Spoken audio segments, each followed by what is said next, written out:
She's the Queen's only daughter. To many, the princess who symbolises the best of the royal family. I think a lot of people in this country think that Anne would actually make a great queen. She'd have made a formidable monarch, without a doubt, because it is duty before self, and Anne is the personification of that. But how much do we really know about Princess Anne? I'm not totally useless. I was quite well educated, one way and another. How has her relationship with her family defined her? Princess Anne was the son that Prince Philip never had. She is very much in his image. And what is she really like?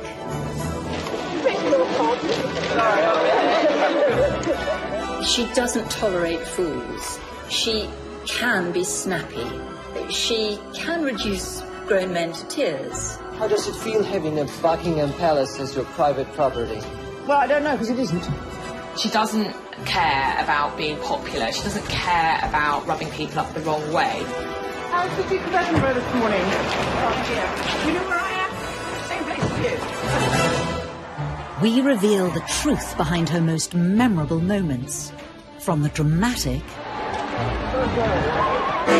Good evening. There's been an assassination attempt on Princess Anne and Captain Mark Phillips. It was an extraordinary incident, and she handled it in the most extraordinary way. To the controversial. The ball? Very mirror. Never been mentioned. These were love letters. There was something going on between the two of them. No, I have no comment to make on the news at all. We follow the highs and lows of an extraordinary life. She might not be about hugs and cuddles and compassion, but she is about duty and responsibility and hard work. She's still making headlines after 70 years in the spotlight. But who is the real Princess Anne? The Princess Raw.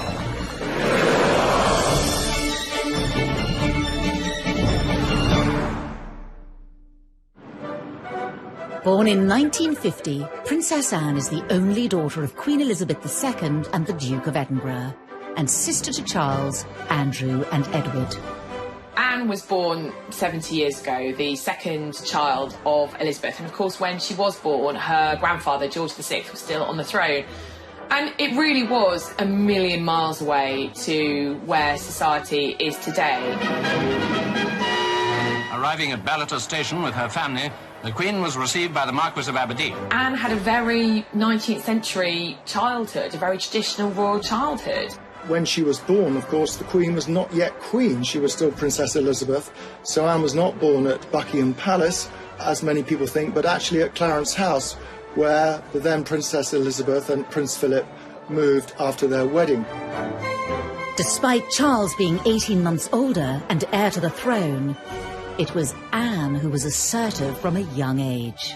Anne's always been a tomboy. She's always been the one who goes out and climbs trees and is very courageous and very confident, very willing to explore the world and find her own way in the world. In a way, perhaps that Charles has been a little more timid, a shyer, more sensitive character. Anne is absolutely a chip off the old block. As a child, even though she was a couple of years younger than the Prince of Wales, she was quite happy to take him on in any kind of physical rough and tumble, and she often came out on top. One person with a better insight into Anne than most is Katie Nicholl. She recently interviewed the princess to mark her 70th birthday. I think growing up with three brothers, it was inevitable that Anne was going to be pretty tough, pretty resilient. She had to learn from an early stage how to hold her own as a girl in the royal family, second born to Charles. And, you know, I think there was a lot of competition between the siblings. So Anne was always going to have to stake out her own role in the royal family. The princess had to become independent from an early age. She was not even 3 years old when her mother became queen in 1952. You have to remember that Anne was the daughter of a working mum, which in those days was not that usual. And she had a very hard-working mum. Elizabeth was away a huge amount. I mean, Anne was tiny when her mum and dad went off for 6 months around the Commonwealth. So she and Charles were left not exactly to fend for themselves, but certainly they were largely brought up by nannies and governesses. Growing up, Princess Anne spent much of her time separated from her family. Anne had quite a solitary childhood in many ways because she had her brother Charles, and then there wasn't another sibling for a further 10 years, actually. So it was herself and Charles at home being educated at home till Charles went off to boarding school, and then there was just Anne. And she was left with her governess for, I think, the best part of 7 years. But it must have been a very strange existence. I think growing up as a young girl, Anne did have quite a different childhood to previous royal children. Initially, she was homeschooled, as all royal children were, but she was desperate to go to school. She wanted to get out, she wanted to discover life beyond the palace walls. You know, she had a brain, she wanted to go and learn. Up until this point, all British female royals had been homeschooled, but Anne broke the mould. She was the first princess to go off to ordinary school, if you like. Very posh school, very posh indeed. But she fitted in very well. I think she enjoyed life as a boarder at this school with other young girls to lark around with. Wasn't brilliantly academic, much more interested in sport, much more interested in horses, of course. She was an independent little girl from a very early age and, you know, to a degree, had to become quite a grown-up child quite quickly, and possibly that strong sense of independence that I think we see in the Princess Royal, and that commitment to duty, you know, what she saw her mother do. She was the daughter of a working queen. I'm sure that has all contributed to the woman Anne grew up to be. But unlike her mother, the princess was never destined to be queen. In a way, it's quite sad because you had this amazing kind of role model in her mother who was a very strong woman, a very powerful woman, you know, back in the 50s and 60s, which was kind of post-war, when women's rights and equality was really, really starting to take off and be incredibly important. And her mother was a great role model. And in some ways, it's a shame that Anne wasn't born first. But even if she had have been first, the rules back then, the law of primogeniture back then meant that any boy, any son born to a monarch would always take precedence over his sister. Because of the rule of primogeniture at the time, Anne's brothers all overtook her in the order of succession. When she was born, she was third in line to the throne after her brother and her mother. Grandfather was then still the king. And then when Princess Elizabeth ascended to the throne, Anne obviously moved up, and for many years she was number 2 to Charles. But obviously things changed when the Queen had that second burst of motherhood with the arrival of Prince Andrew in 1960, and then 4 years later Prince Edward in 64. Anne moved down below her brothers. That was the system then. A lot of people have never been very comfortable with it, but that's how it was, and I think Anne accepted it. Princess Anne discovered that there were advantages to not being the heir. She knew that she was never destined to be queen, and it meant that she was spared a lot of the upbringing that her brothers had to go through. She was allowed a little more freedom. She was able to do what she wanted to do, wear the kind of clothes she wanted to do, see who she wanted to see. It was a degree of freedom, encouraged, I have to say, in part by her parents. Throughout her life, the princess has continued to be pushed further away from the throne. So she's now 14th in line to the throne. She slipped down behind her brothers, Edward and Andrew, their children, and then, of course, the children of Princes William and Harry. So she is currently 14th in line to the throne, and therefore very unlikely to ever become queen herself. I think playing second fiddle to Charles and then being leapfrogged in line to the throne by, of course, Andrew and then Edward, and subsequently pushed further down the line of succession. I think Anne very much wanted to create a role for herself within the royal family and to really break free, particularly of Charles's shadow. She may have fallen down the line of succession, but many believe Anne is number 1 in her father's eyes. Well, it's long been rumoured that, you know, the Queen's favourite son was always Andrew and that Philip's favourite child was always Anne. And of course, Anne had the advantage of being the only daughter, so very possibly there was some favouritism from Philip to his daughter. And I think she's always looked up to her father. We know that Charles found it difficult being the eldest son, found it difficult being Prince Philip's son, but there wasn't quite the same pressure on Anne. As she grew older, Anne's similarities to her father brought them ever closer. I've always thought that Princess Anne was the son that Prince Philip never had. She is very much in his image, and I think that is what he wanted Charles to be. And Charles was a very sensitive child who grew into a sensitive man who is emotional. Anne is none of those things. Anne is very straightforward, very blunt, calls a spade, but is also very funny. And her father is very funny. And I think they have absolutely the same sense of humour. Does the press really annoy you? Yes, I think yes, I think it does. I think it wouldn't really be doing its job if it wasn't. Both of them can be quite grumpy, both of them can be quite difficult, both of them shoot from the hip, both of them say what they think, both of them are kind of keep calm, keep buggering on, and both of them have a really strong work ethic. Anne's early work ethic would stand her in good stead for her royal future, but would her strong character lose her favour? And how did she upset America as a teenager?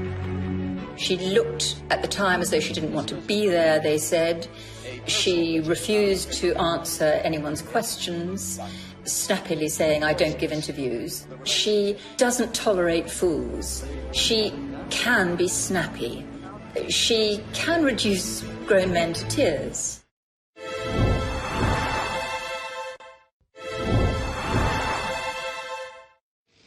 May God bless her and all who sail in her.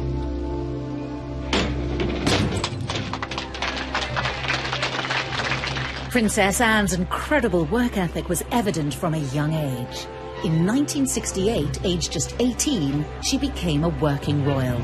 I think she's always had a sense of commitment from a very early stage in her life, and after school she decided that rather than go to university, she wanted to start working and becoming a full-time working royal, and that's exactly what she did. Anne didn't see the point of any further education. She'd had quite enough by the time she was 18 and said that she thought university was a very overrated pastime. She probably wouldn't have got in anyway because she didn't do brilliantly in her exams. I decided, after my limited school career, not to go to university. Contrary to some reports, not because I couldn't go to university, but I didn't actually want to go to university. She was just out of school and she was going on engagements with her mother and father. When the Queen and Philip went to Australia in 1970, Anne wasn't even 20, she was still only 19. She accompanied them, and it was the birth of what has become a real royal staple, the royal walkabout. There had never been a walkabout before, but such was the interest in the young teenage Princess Anne, and she was a very gamine and attractive teenager. The crowds turned out in their thousands.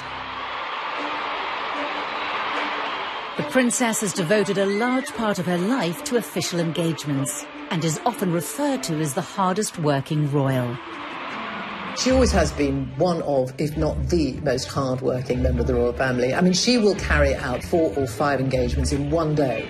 She could be in Scotland in the morning, London in the evening, and she would be very well briefed on every engagement and extremely professional. She's admitted she's a workaholic. Anne is very no-nonsense, and she takes that approach to her work. She regularly tops the best-selling list in terms of the highest number of engagements. I think on an average year she does anything from 350 to at most 500 engagements, both domestically in the UK and abroad. It's a huge workload. I remember Kevin MacLeod, who was the Canadian Secretary to the Queen, said of Anne in 2014, her credo, literally her belief is, keep me busy, I'm here to work, I'm here to do good things, I'm here to meet as many people as possible. Anne may work hard behind the scenes, but for many years this has been eclipsed in the media, all due to her troublesome relationship with the press. This was apparent from her first visit to the United States in 1970, when the princess was just 19. One of her first foreign trips was to America, where she and Charles went together. And She was not very well received there at all. She went to the White House to visit Nixon when he was president. And there was a lot of negative press because she seemed to be so sulky. She looked at the time as though she didn't want to be there, they said.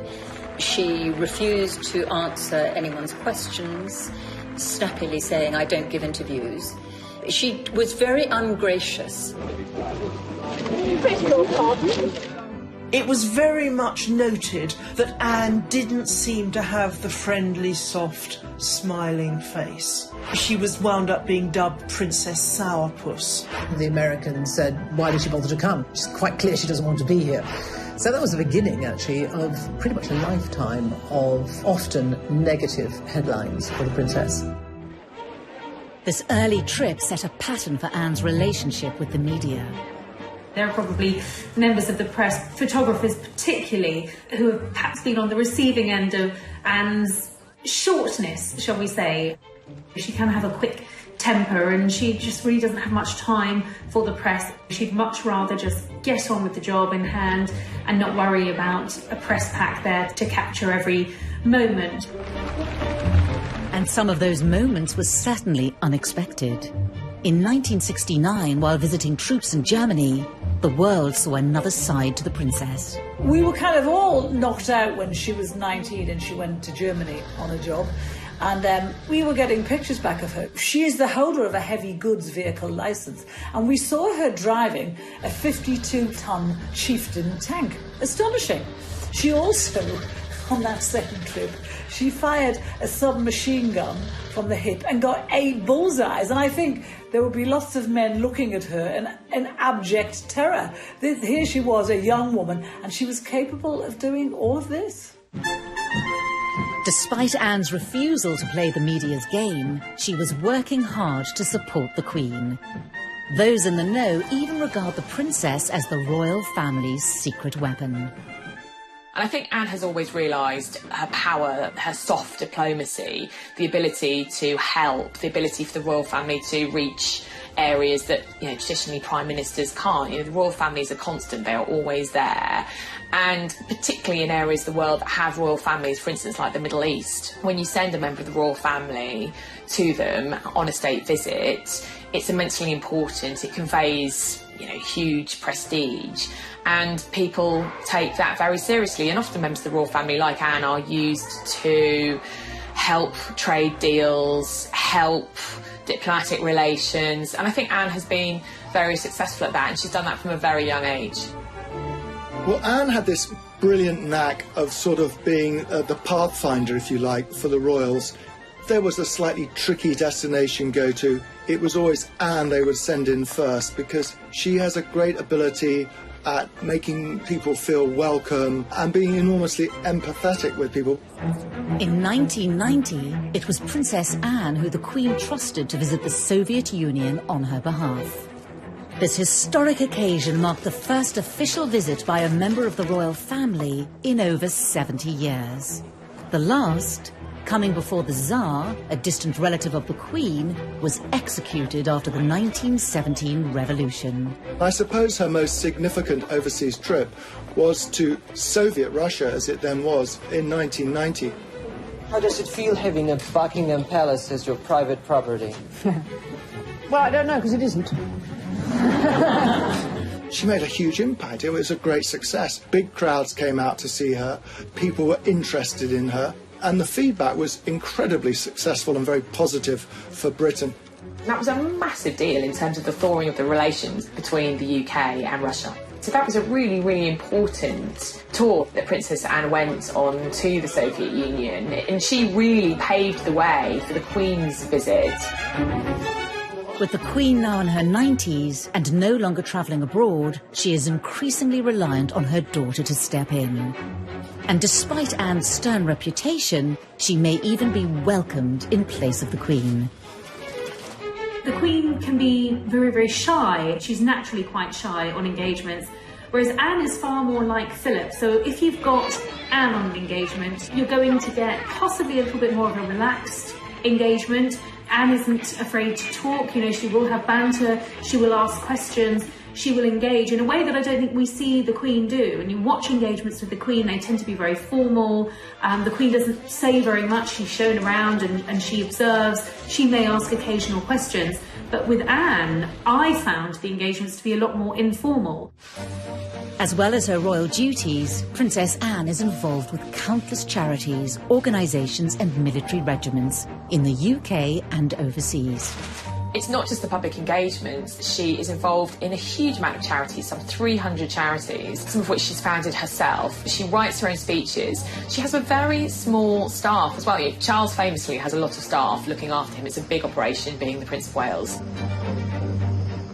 When you look at the charities and patronages that Anne represents, you will see her interests reflected in those charities. So whether it's charities supporting the armed forces or veterans, that's a major issue for her.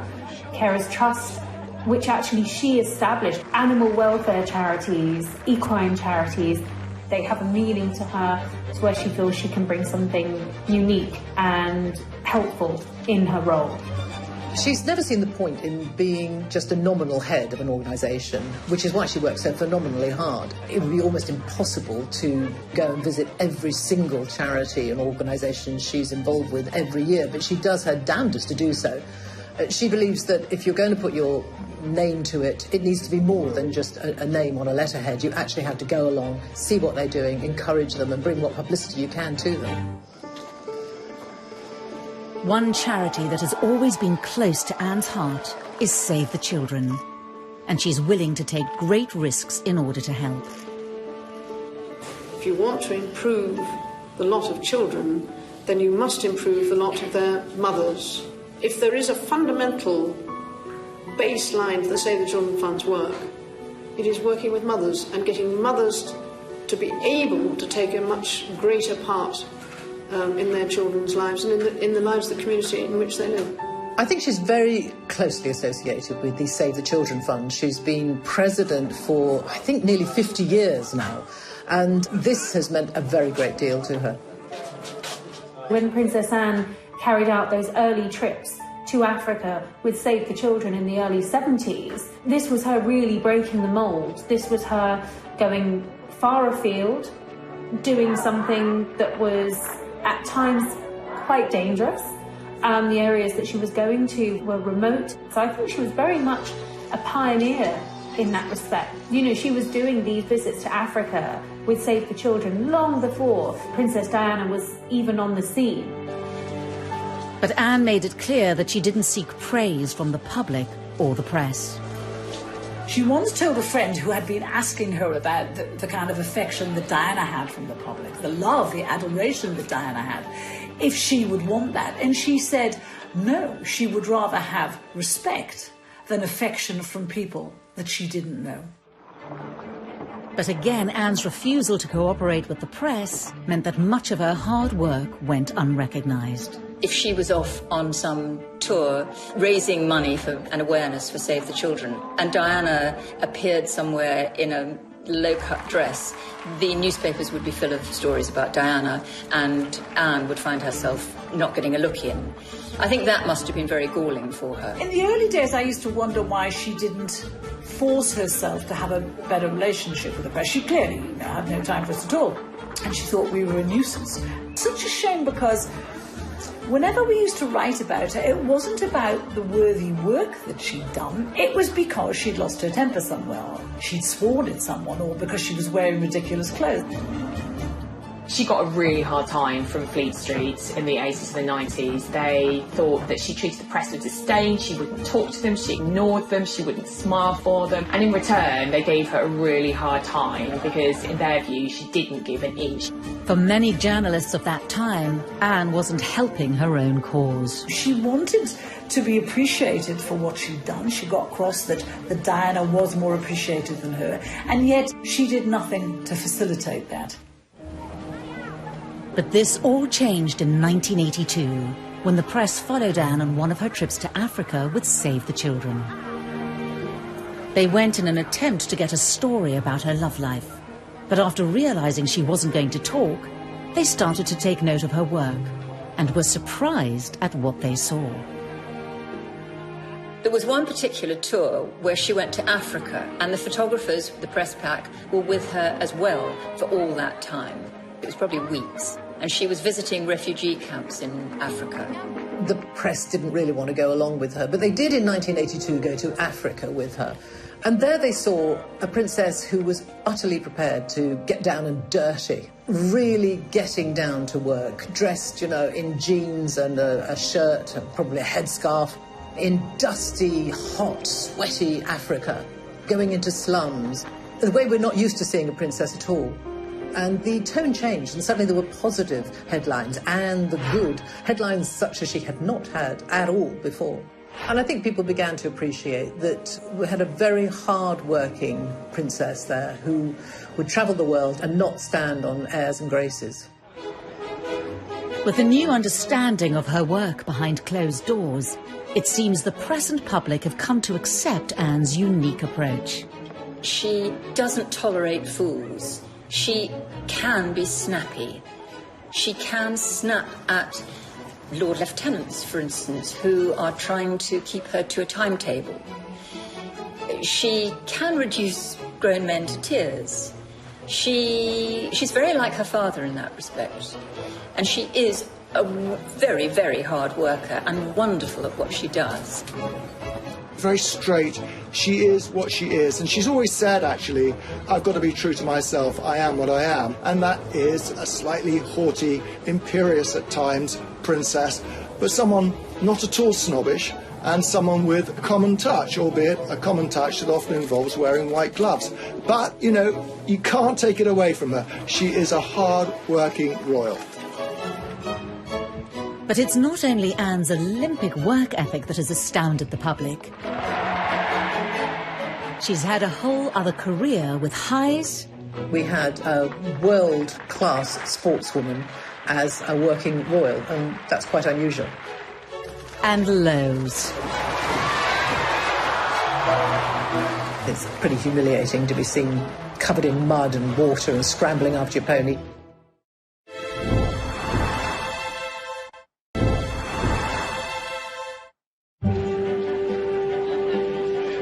Anne might have been hard-working when it came to royal duties, but it wasn't the only thing she dedicated her energy to. She was a senior royal, but she was also having a second career, effectively running parallel at the same time. Breaking with tradition, she chose to also pursue a riding career alongside royal duties. It's really very impressive that Anne was able to juggle her equestrian career as a very successful horse rider and carry out all her duties as a senior royal. Anne's lifelong passion for horses started from a young age. She probably sat on a horse before she could walk. She's utterly horse mad. Her father once said of her, if it doesn't fart or eat hay, Anne's not interested. And I think that's almost right. Horses have given her an escapism. Not only did they enable her to embark on a career outside of her role within the royal family, they provided daily escapism. I think nothing makes Anne happier than riding out, being in the paddock, being around horses.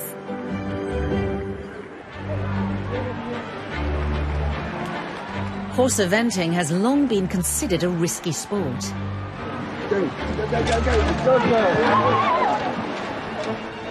And Anne's royal title did not give her any immunity to the dangers.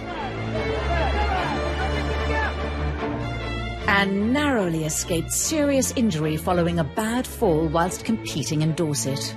I didn't actually see what happened. What it looked like, so that the horse hit the fence and she got thrown onto the ground and the horse came over on top and rolled on top of it. She was unconscious when I got there. It was later learnt that Princess Anne had cracked a vertebra.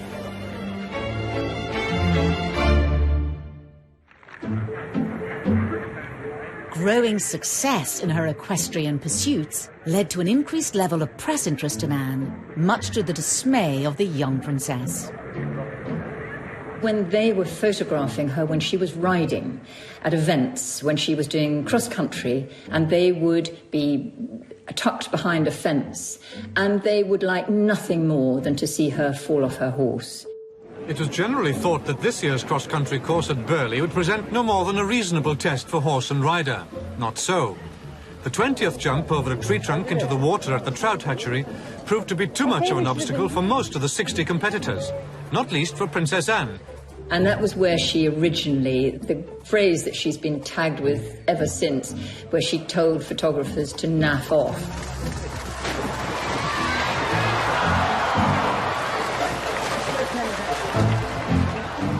Anna's always spoken her mind, and she can be quite abrupt. It wasn't really naff off. Her language can be quite fruity. She hated the intrusion of the press, as she saw it, when she was trying to concentrate on riding. I mean, it's pretty humiliating to be seen covered in mud and water and scrambling after your pony. But she'd always get back on straight away, even after some of the worst tumbles. Anne's stoic attitude, however, won her admiration. If she fell off her horse, she was going to get back up and get back on that horse and prove that she could take the next jump. And I think that is a metaphor really for how she has approached her royal life, with steely determination and resolute commitment. The inevitable falls captured by an eager press corps did nothing to detract from Anne's formidable talent. In 1971, at the European Horse Trial Championships, the 21-year-old princess wowed the equestrian world. 1971 was one of her great equestrian years, I suppose. She competed in the three-day event, the European Championships, and she won. That was absolutely fantastic for her.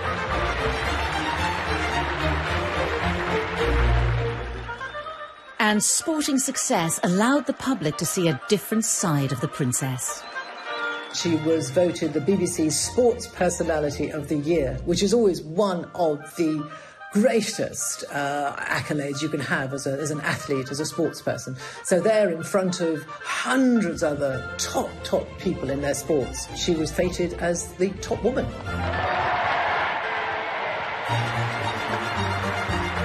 It was a way of actually connecting the royal family to the public. You know, getting that BBC Sports Personality of the Year probably, in many ways, made Anne more relatable to the British public than she ever had been.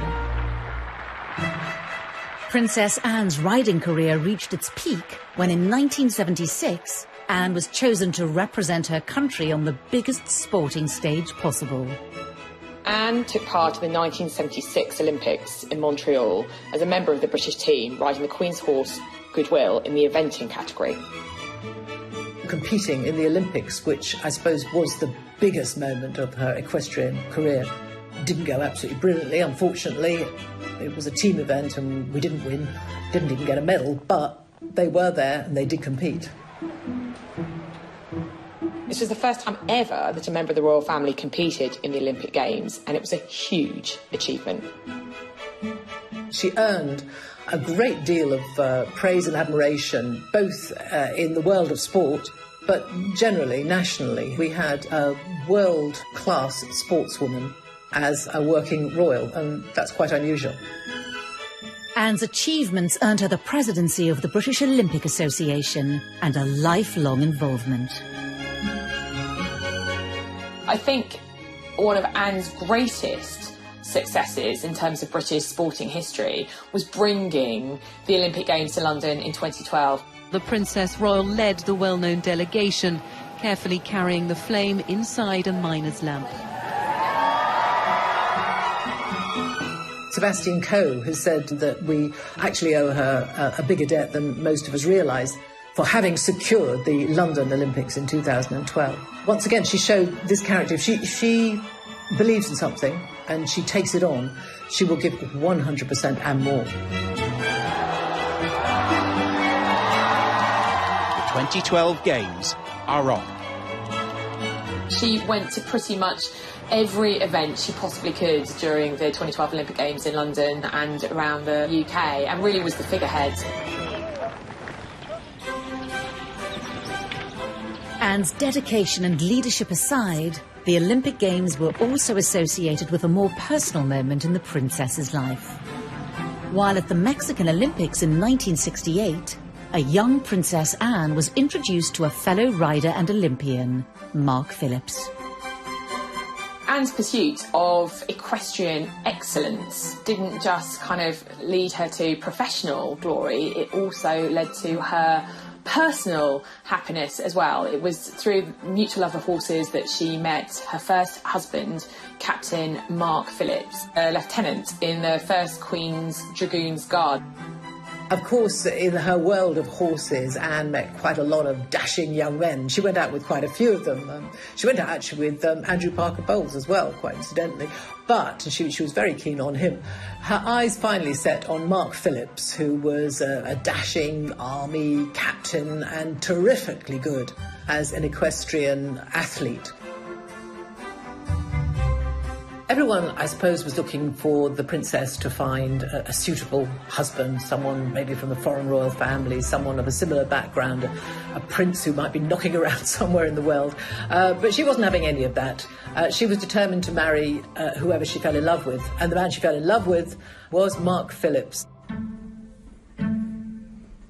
Determined that their courtship remained private, Anne was careful to keep her blossoming relationship from the press. We found out that she used to ferry Mark around in a horse box to secret locations so they could be together without anyone seeing. Well, there was, I think, an inherent distrust of the press on Anne's part. So when she did get engaged to Captain Mark Phillips, she made a point of outfoxing the media. Has it been a great strain keeping it secret and indeed keeping it away from people like ourselves? I think it has, yes, it became rather a strain. Yes. It did annoy the press a great deal because at that time the rumours were knocking around that she was going to engage, she was engaged, she was going to get engaged to Mark Phillips, and the palace denied it. And the day after they denied it, the engagement was announced, which annoyed the press a great deal. The engagement was formally announced on the 29th of May 1973, with the wedding to take place in the November. A royal wedding fit for a princess. And a shocking kidnap attempt.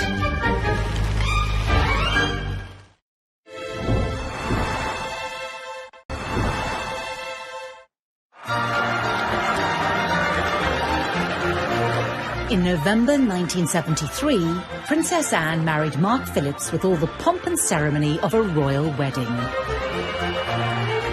I think had she been able to have had things her way, it probably would have been a low-key wedding, but she was the first of the Queen's children to get married, the only daughter, so it was going to be a big deal. There we can see groom, Captain Mark Phillips. Even though it was November, like her mother's wedding, almost 50,000 people lined the streets to watch her go to Westminster Abbey. An estimated 500 million saw it on TV. A royal wedding has always cheered people up, and in this, as in everything else, Princess Anne, when pushed, delivered. Now the best man, Captain Eric Grounds, puts the ring on the Archbishop's prayer book for the blessing. She probably didn't like very much the fact that she had to get married in Westminster Abbey with all the glitz and the glamour, the fairy tale princess. She has always felt, I think, rather lacking in that. She says, I know, I never have been and never will be the fairy tale princess that people imagine. And, you know, maybe she feels she's been a bit of a disappointment, but that's just not in her nature. There were a few concessions to Anne's taste and personality. The wedding dress didn't come from a famous designer. It came from her own regular dressmaker. And the cake was made by the Army Catering Corps. The moment we've all been waiting for, and how lovely she looks. Now, we expected something quite different, and we've certainly got it today. Look at that wonderful gown. The dress was very simple, very demure. The bouquet was very demure. It was all pretty low-key, and I think that was very much Anne's choice and very reflective of how she wanted things handled. You know, she's not one who is comfortable in the spotlight, particularly when it's on her personal life. The bit I love about the wedding dress, it was this beautiful medieval-looking dress cut from one piece of fabric, apparently. But none of us could see it. But on the shoulders, apparently, there were little epaulettes, just sketched in pearls, a kind of gesture to a uniform. Even Princess Anne couldn't go down the aisle on her father's arm in uniform, but she got as close as she could. So, the bride and groom come out, and you can hear the welcome from the crowd.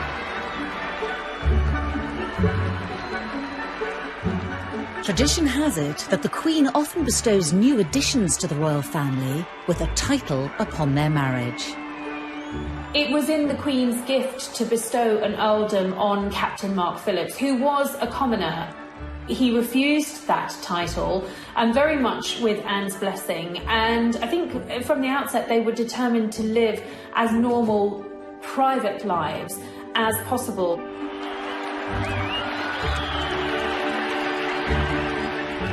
It looks as if that was partly a way of saying that Mark Phillips himself did not really want to take rank within the royal establishment. She grew up with possibly what was the burden of having a title. You know, she had by this stage moved down the line of succession. She would have known that any children that she and Mark Phillips had would, without a title, perhaps have a better opportunity at having normal lives, the chance to create independent lives of the royal family and to be their own people. The newlyweds were barely able to enjoy the first months of married life before their peace was shattered when Princess Anne and her new husband were the target of a terrifying attack. Shots have been fired at Princess Anne and Captain Phillips. Perhaps one of the most defining moments in Princess Anne's life was when somebody attempted to kidnap her. They escaped, but 4 people were hit, 1 seriously. Good evening. There's been an assassination attempt on Princess Anne and Captain Mark Phillips. Their car was forced to stop by a Ford Escort on the Mall. The driver of the Escort, Ian Ball, jumped out and began firing a pistol at Princess Anne and her police protection officer. He shot several people, including Anne's police protection officer, who immediately got out of the car to confront him, and he shot her chauffeur. Amateur boxer Ronnie Russell was passing as the incident was unfolding. And I see a police officer coming over from the Queen Mother's house towards the car, and I thought, well, that's it. It's all over now. That's the police. It's done and done with. There'll be no more now. And then as he arrived at the car, I saw the bloke just turn around and shoot him. I mean, you can't do that. We don't stand for that. You ain't getting away with that. So I struck him at the back part of the head. And he just turned and fired at me. That missed me, went through the windscreen of a taxi coming down the Mall. Ball's intention was to kidnap Princess Anne and ransom her for millions and millions of pounds. The danger Anne faced was grave as the gunman gained access to the princess. The window's all smashed in. There's a gun on the floor. He's got another gun in his hand. He's got Princess Anne by the arm, pointing the gun at her head. And he's saying, come on, Anne, you've got to come. You know you've got to come. When the kidnapper tried to make her get out of the car, she said, not bloody likely. This was no damsel in distress. She refused to get out of the car for Ball and told him that she was absolutely not going to do what he said. She said it later, talking about this, and she was scrupulously polite, but she was not going to do what he said. Well, then they had a tug-of-war going on, and I could see that she was breaking the grip with him. I leant into the car. I said, come this way, Anne, you'll be safe. I got by the forearms, held her out of the car, in front of me. And I said, now we're going to walk away, and it's going to have to go through me to get you. At that point, he has run round behind me. Mark Phillips has seen that, dragged her back into the car. So when I've turned round, he's there now. He's like as far away from me as you are, and he's standing with a gun pointing at me. And I thought, well, it's your turn or my turn. and then I hit him very, very hard. Thankfully, the incident was brought under control by the arrival of the police on the scene. It was an extraordinary incident, and she handled it in the most extraordinary way. And the next day she was back on duty, working as if nothing had happened. Just the same kind of attitude as if she'd just fallen off a horse. But her life had been very seriously in danger. And her husband admitted that he'd been terrified. That gives you some insight into the princess's pretty tough, steely and unflappable nature. I mean, even when she's being threatened and at gunpoint, she doesn't actually lose her cool. It's another way in which she almost echoes her mother. Because with her mother, there had been that apparently shot fired at her at the Trooping the Colour ceremony. And the Queen just steadied her horse Burma and went on. And in much the same way, Princess Anne kept on trucking. Later on, her father, the Duke of Edinburgh, said that if the kidnapper had got away with Princess Anne, poor him, she'd have really made him sorry for it. And I think we all like that about Princess Anne.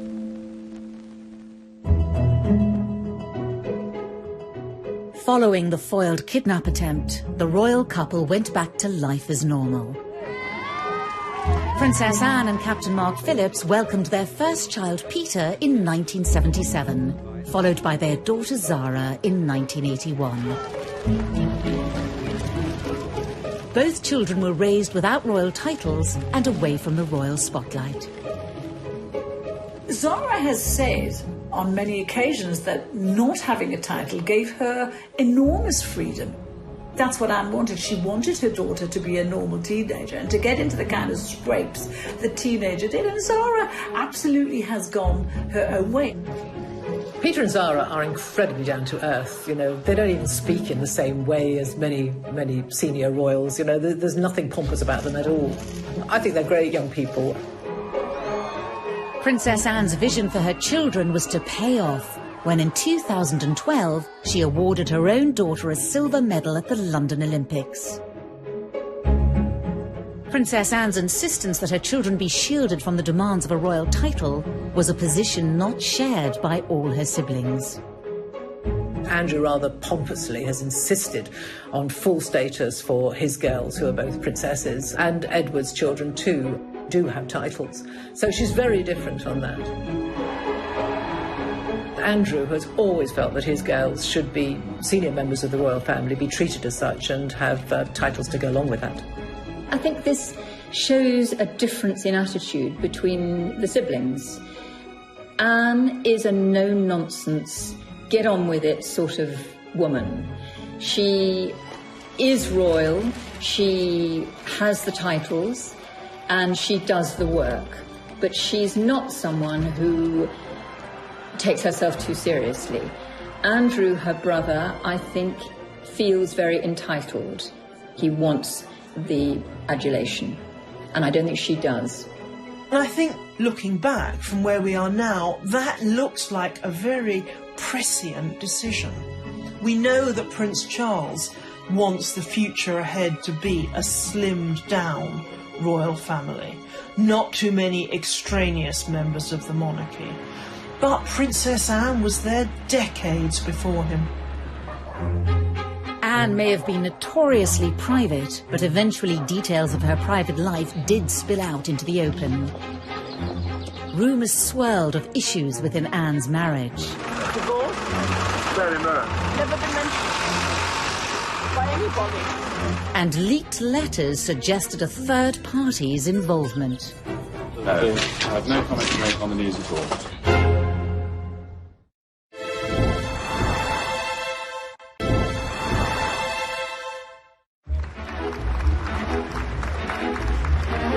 The Queen's only daughter, Princess Anne, has gained a reputation as one of the most tireless members of the royal family. With close links to over 300 charities, organisations and military groups, Every year she takes part in hundreds of engagements. On this occasion, I'm marginally better organised than usual. I just left my voice behind. She has an amazing energy and she's absolutely committed to those charities, and there are very many of them. The only royal coming close in this regard is her older brother, Prince Charles. Oh, to be young. Last year, he just pipped her to the title of hardest working royal, undertaking 521 outings compared to his sister's 506. For much of her life, it's been hard for her not to be overshadowed by the older brother destined to be king. It's good for you in the end, I suppose. It's character building, I suppose. All their lives, comparisons have been inevitable. Charles is quite a sensitive man. I think we all know that he feels things quite deeply. He thinks very deeply. He's philosophical. He cares a great deal. And I'm not saying that Anne is uncaring, but she's much more like her father, which is a pragmatist. I mean, Philip once said that I'm a pragmatist, Charles is a romantic, and very often a romantic thinks that a pragmatist is unfeeling. I don't think Anne is unfeeling, but she is a much more practical, get-it-done sort of individual than Charles, who feels things very, very deeply. The difference between her and Charles, I think she was tougher than him. She was always stronger than him. In fact, someone once said, you know, she's the king we never had.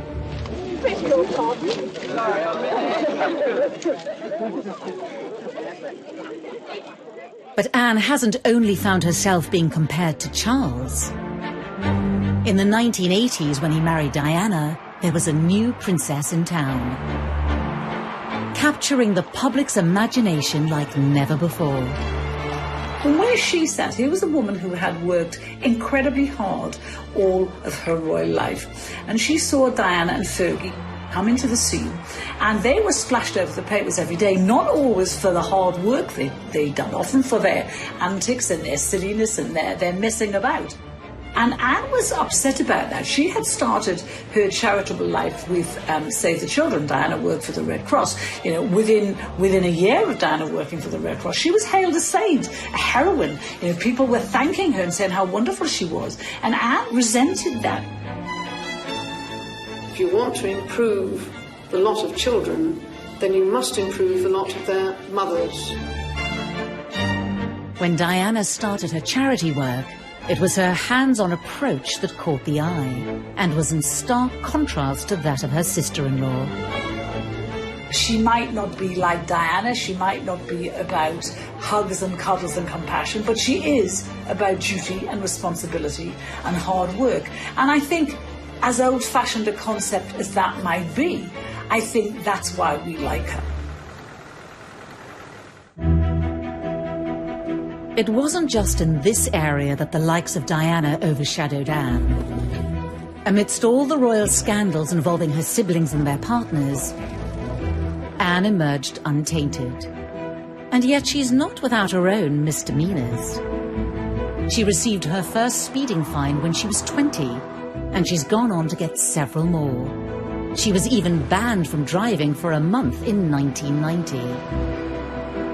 It's also often forgotten that Anne remains the only senior royal to have a criminal record. In 2002, she pleaded guilty to charges that her dog Dorothy, an English Bull Terrier, bit 2 children in a park. Convicted under the Dangerous Dogs Act, she was fined £500.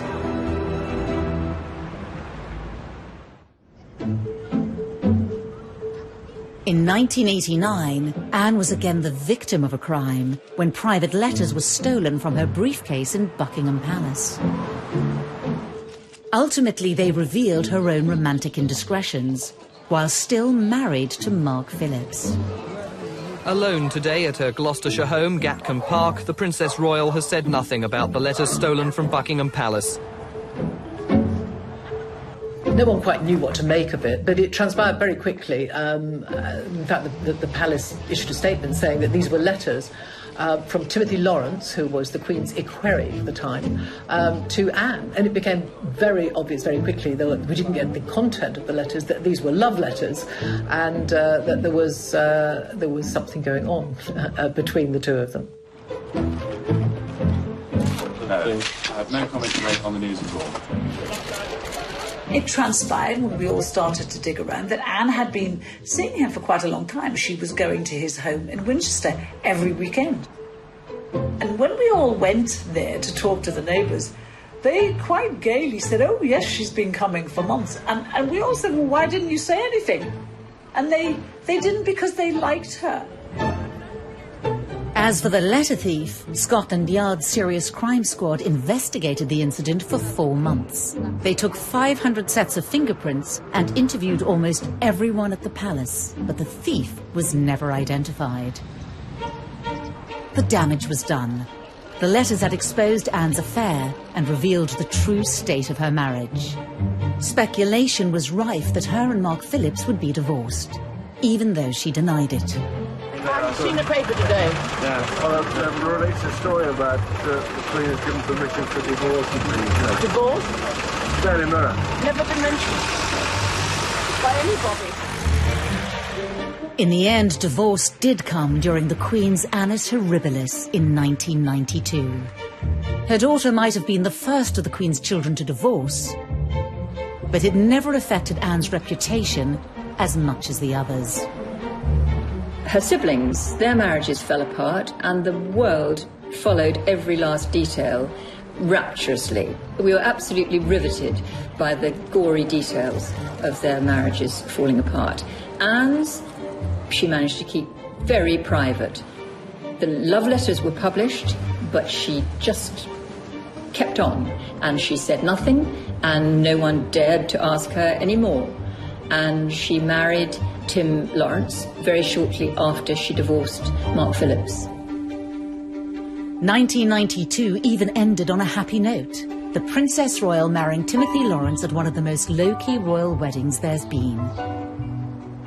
So she married at the little church near Balmoral, and that was probably the kind of wedding that she'd have had the first time round, if she had the chance. Small, private, 30 guests for a meal afterwards. She didn't wear a floor-length dress or a veil, just, a little bunch of white flowers in her hair. Had both her children there. I think that wedding was really all about Princess Anne. Since then, Princess Anne has maintained her ferocious commitment to royal duty. Her no-nonsense dedication to carrying out her role is a trait she shares with her mother. It's led many to wonder if Anne was the Queen's child most suited to becoming the next monarch.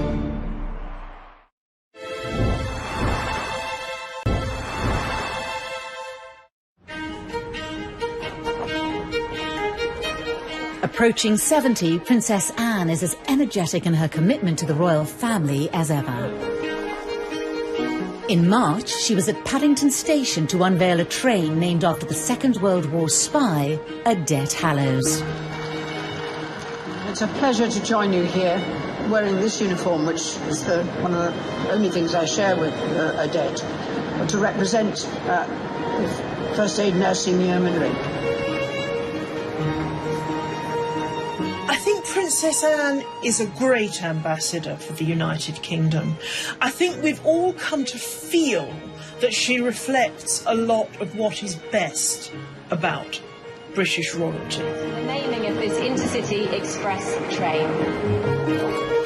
To many, Anne has all the qualities needed to have been a great queen. When you think of Princess Anne, I think people do think of someone who's incredibly hardworking, who's very committed, and a woman who, frankly, had she ever become queen, I think most people are quite unanimous that they think she would have been incredibly good at the job. She has all the qualities, the main one being the sense of duty. The one thing that makes the Queen stand out is her enduring sense of duty to the people of this country. And I think Anne absolutely has that. Although to others, her abrupt, straight-talking manner, similar to her father's, would not be ideal. I don't think her temperament is right for the role. Possibly she would have been different if she'd known that she was the heir, and maybe she would have controlled her outbursts.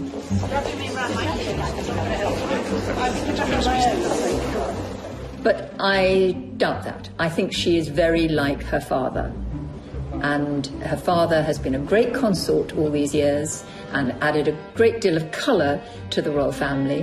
And we've been able to laugh at some of his jokes, but I think it's a very good thing that it was the Queen who's actually been in charge. I think that keep calm, carry on persona and that hard-working persona would suit her very well as a monarch. But actually, I think the real Achilles heel for Anne is that she doesn't play the game. She doesn't care about being popular. She doesn't care about rubbing people up the wrong way. And as a monarch, you can't have someone shooting from the hip and saying what they think. That veneer, even if it is just a veneer of inscrutability, is so important. I think a lot of people in this country think that Anne would actually make a great queen. But personally, I think that we need someone who is a little less steeped in tradition. I mean, Anne herself has said that she doesn't see any point in changing things for the sake of change. If things work, then leave them the way they are. And that makes things rather stuffy, in my view, too stuck in the established way of doing things. So I think we need a moderniser, and I think to a great extent Charles will be, and William certainly will be. For many, though, as the royal family has modernised in certain ways, it's been Anne's traditional values of duty and loyalty that have seen her popularity increase in recent years. As the carefully choreographed media profiles of some of the younger royals have fractured, Anne, for all her faults, is still going strong. She really is kind of the unsung hero, I think, of the royal family. She just gets on with it, opening factories, visiting supermarkets, supporting charities. She doesn't get much media coverage anymore, and that's exactly how she likes it. Throughout it all, Princess Anne has remained fiercely devoted to the monarchy and her parents. A rare chance for them to talk about each other in their understated way came at Anne's 50th birthday party in 2000. Really thanks to their example, their advice and their help that you're all here tonight. They're very proud of her, and that's all Anne's ever needed, approval from them. She doesn't need it from anybody else, and that's why she can be so rude to people. She doesn't care what they think of her. I think the only two people in the world she cares about who think of her is the Queen and Prince Philip. I have been touched by the warmth of the appreciation that all these many friends and colleagues feel for your energy and dedication.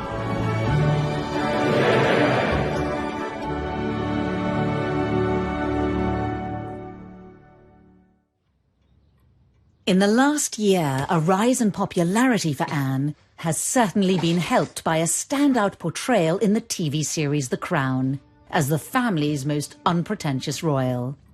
I rather wish you would be like that with me. It would suggest I have significance. Trust me, you wouldn't like it in reality. I would. I'd bully her right back. Fancy swapping then? Fancy being the heir? Not if it means going to Wales.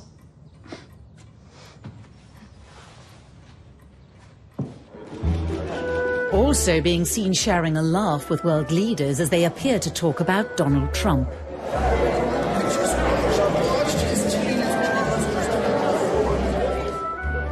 And shrugging at her mother like all children might do, whatever their age.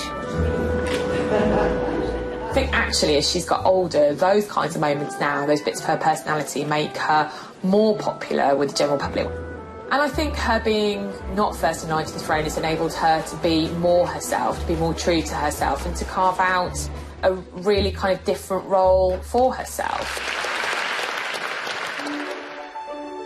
A striking image of the princess in her youth features on the cover of May's edition of Vanity Fair. And in a revealing interview ahead of her 70th birthday, she said, it's about serving, and credited her parents for influencing her work ethic. She also warned the younger members of the family against reinventing the wheel when it comes to public service. Her advice after many years of duty is, don't forget the basics. Something she says she intends to do for many more years to come. I think she probably won't ever slow down. I think she's like the Queen in that respect, that, you know, she will just keep ploughing on as long as she's able. She's a great grandma, she loves her grandchildren, but she also loves her work. It is really what she's been born to do, I think she feels, so she'll carry on. She gets a lot out of it, as well as putting a great deal into it.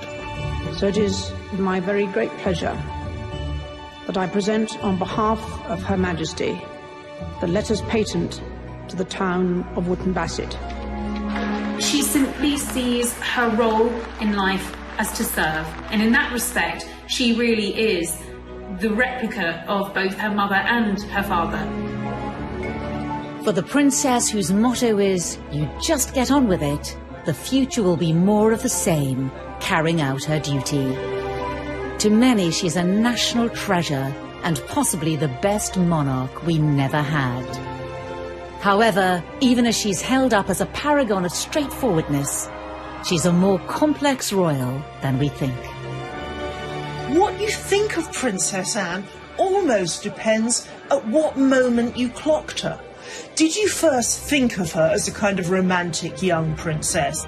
Or did you think of her as this really rather grumpy, tetchy figure, very much like her father?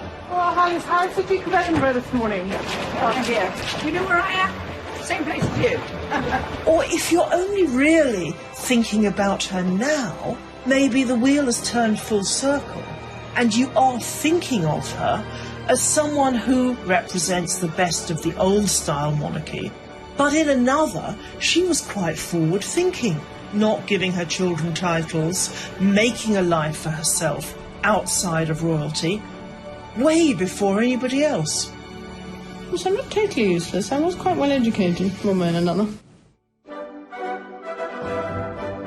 Adrian Dunbar returns in the second.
And she handled it in the most extraordinary way. To the controversial.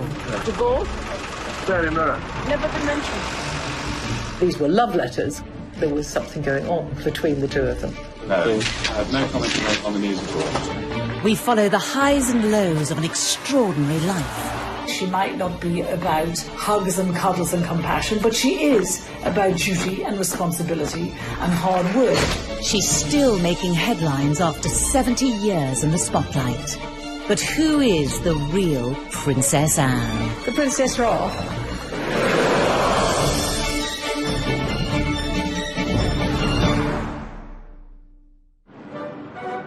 Born in 1950, Princess Anne is the only daughter of Queen Elizabeth II and the Duke of Edinburgh, and sister to Charles, Andrew and Edward. Anne was born 70 years ago, the second child of Elizabeth. And of course, when she was born, her grandfather, George VI, was still on the throne. And it really was a million miles away to where society is today. Arriving at Ballater Station with her family, the Queen was received by the Marquis of Aberdeen. Anne